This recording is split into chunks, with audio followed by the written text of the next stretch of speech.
Hey, what's up, guys? Welcome again to the channel. If you're new here, please go and subscribe and hit notification bell. Just be aware when I release a new video. On this channel, we discuss about Africa and African economy. So let's go.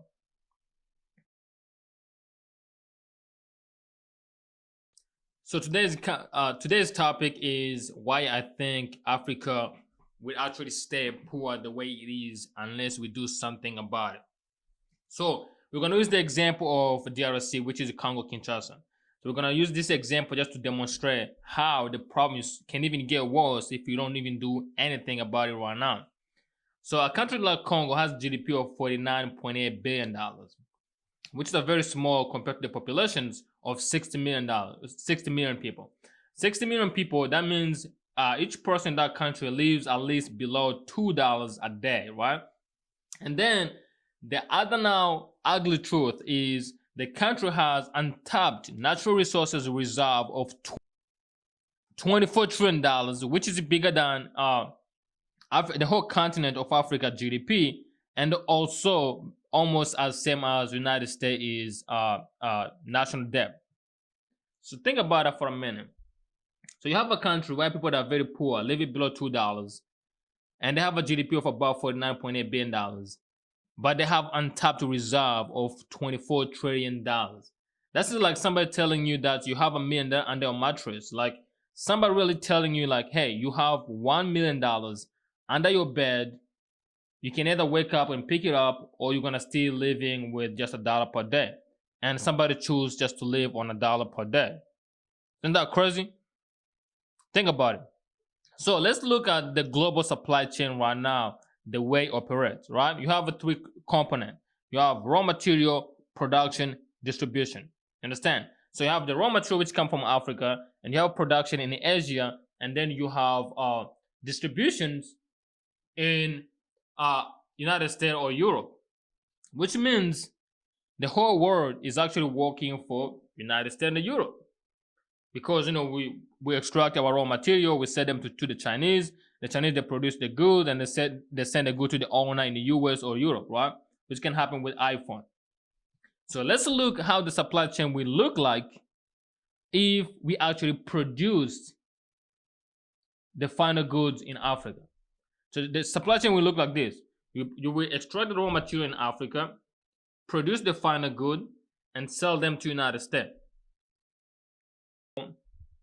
For example, let's say Congo has a lot of cobalt, which is used to manufacture the battery for phones, for cars. So let's say we extract our cobalt, produce the battery by ourselves, and then we sell the battery to the iPhones, or we sell the battery to the Apple company, or we sell the battery to Tesla for their vehicle. So you see, we remove the middleman, who is the Chinese or who is the Asian country, which are benefiting from our own natural resources. So now let's look the key main reason why Africa will remain poor if you don't do anything about it. Number one, you have the leaders. Number two, you have the raw materials. And number three, you have the talent exodus. So let's look at the leaders. So we have a number of the leaders in Africa who are super corrupt and who have no interest in actually building the country, and who actually sell the country to the Western countries every day they get a chance. Let's look like Nigeria. You have the guy who is Obasanjo. I don't know if everybody knows this guy, but he's a very famous corrupt leader in Nigeria. This guy stole $25 billion. Not stealing, he withdrew from the national treasury. $25 billion in the late 80s, 90s. You know what I mean? $25 billion withdraw. And back then, this country didn't even have that GDP in 1970s when he was on power. And not only that, he went and took and stole $16 billion from Nigerian National Power Company. Think about that for a second. So here you're talking about something like $41 billion in total. One person go to the government and actually withdraw $41.4 billion, just to steal it. And where did this money go? The money went to UK, the money went to Ukraine, the money went to Switzerland, the money went to Panama. No money stayed in Africa. So the leader like this, that the one who keep Africa poor and who will make sure that Africa stay poor forever. So now let's look at the raw material. The raw material is a blessing on the curse. If we have the real leaders, we can turn our raw material into actually a blessing, just like how Dubai did it. Keep in mind, Dubai has no other commodity except oil, and they have been able to build the UAE in less than 40 years. You understand? But in Africa, what we do, we just fight over the minerals, and also our leaders sell our minerals to the highest bidder in Western countries. You understand that? So instead of extracting these minerals, produce them, increase our country GDP, raise funds, put the funds in our vision fund where we can actually support schools, can invest in entrepreneurs. But what we do is we sell this mineral to the highest bidder, and the money we make stay in a politician pocket. You understand? And then let's now look at the talent exodus.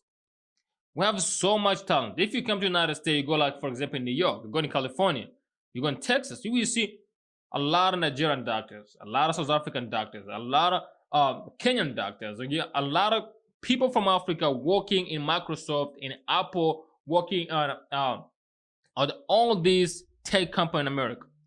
Why can't we have these guys work in Africa? You know why? We don't invest in them.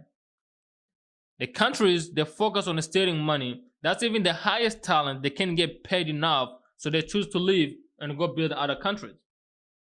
You know what I mean? And even if we go back to the leaders, you also have Kenyatta family in Kenya. This guy has been in power since the first day the country got independent. The father has been on power. He stole everything, the land, money, everything, and then now his son is on power. They keep stealing. The Kenyatta family, they really had money lost. The Eurobond scandal was actually a very big scandal. I was in Kenya back then. It was the thing 2016, where like billions of dollars disappeared, and that government actually comes on TV. They say they don't know where the money went. Like they cannot go in a bank, actually do like the transaction history on that account to find out where the money went. They say they don't know. You know, same story you're gonna hear this like in South Africa with Jacob Zuma. The same thing he did with the Gupta family. You know, where they stole a lot of money in South Africa and then they disappeared. And nothing happened to them. You know, you take Jacob Zuma to the jail, guess what happened? People go to protest. That shows you how people are very stupid. Some people are very stupid, don't even understand their value, don't even understand that the country is always you. You elect the leaders to lead, not to root. So let's go now to the next topic. Keep talking about talent exodus. We have so many talented people, so many skilled people from Africa who are working, building all these companies in the Western countries, in the United States, in Canada, in the US, in Europe, just because we cannot invest in them and produce actually the best product in Africa. You know, so with the raw material, like we can produce a lot of stuff. You can produce batteries. I'll give you an example, right? Ghana is one of the best countries I like. I feel like they have probably the best rule of law. I've never been to Ghana, by the way, but I heard about it. Ghana is the biggest, if it's not the first or the second biggest producer of cacao in the world. But you have millions of people in Ghana who have never tested chocolate. Just think about it for a second. To make chocolate, you need cacao. And chocolate globally is made with Ghana cacao. You go in the supermarket here in the United States, you find chocolate say Ghana chocolate. Really, they put the country Ghana chocolate on it. But you have people in Ghana who have never tested chocolate. So why can't we invest in our private sector in Ghana to actually be able to produce this chocolate within the country and export it to other countries? You know what? We create a job in the farming of cacao, and we create a job in the production of chocolate. Instead of just like producing farming chocolate and send to Europe, and the Europe produce chocolate and then they bring back the chocolate they sell to us.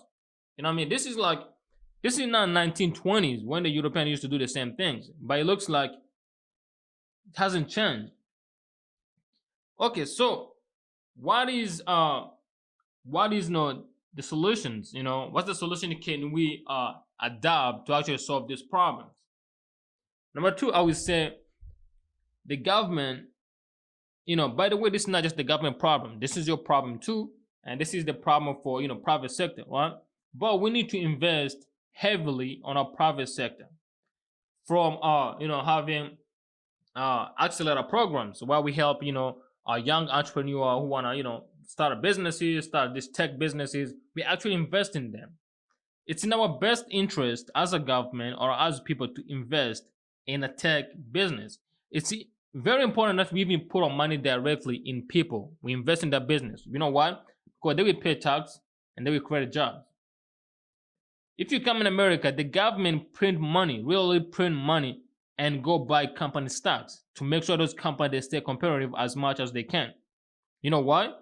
Because if those companies collapse, the government will not make any money from tax and people will lose jobs. It's not about you making someone rich. It's about building your own economy.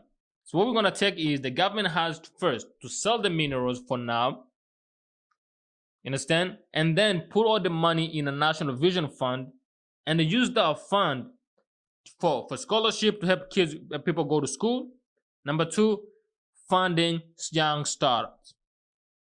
Number two, you have and every person have a duty to actually clear out corrupt leaders in Africa. Don't vote for them. Don't participate in their government. Don't do anything with them. We have to clear out all the corrupt leaders and actually have a new people, young people who have new ideas of how the country should be run. And number three, Africa need to focus on doing internal trade. Focus on trading with your neighbor. Focus on trading with other African countries. But to get to this point, we have first to invest in a continental infrastructure, which means we have to build the railroads. And I'm saying the train has to move from South Africa to Ghana. The train has to move from Kenya to Egypt. The train has to move from Ethiopia to DRC. We need to have the better streets. Highways where the truck can move from one country to another country. We need to have a better airport. We need to have a better seaport.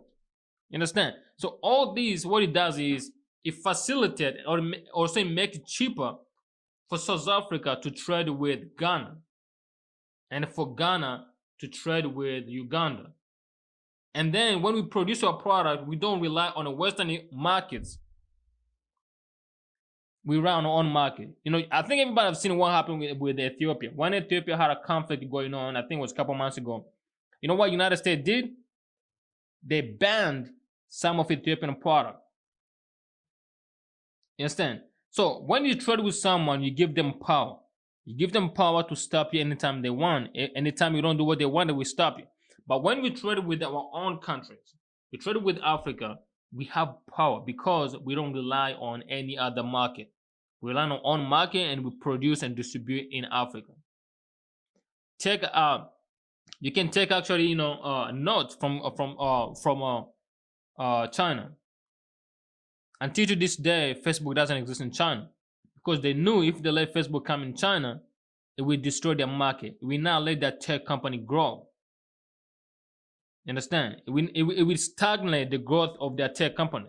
But over there, almost 30 years ago, since they put that ban, there have been so many tech companies from China rise up to billions of dollars by just doing business in China.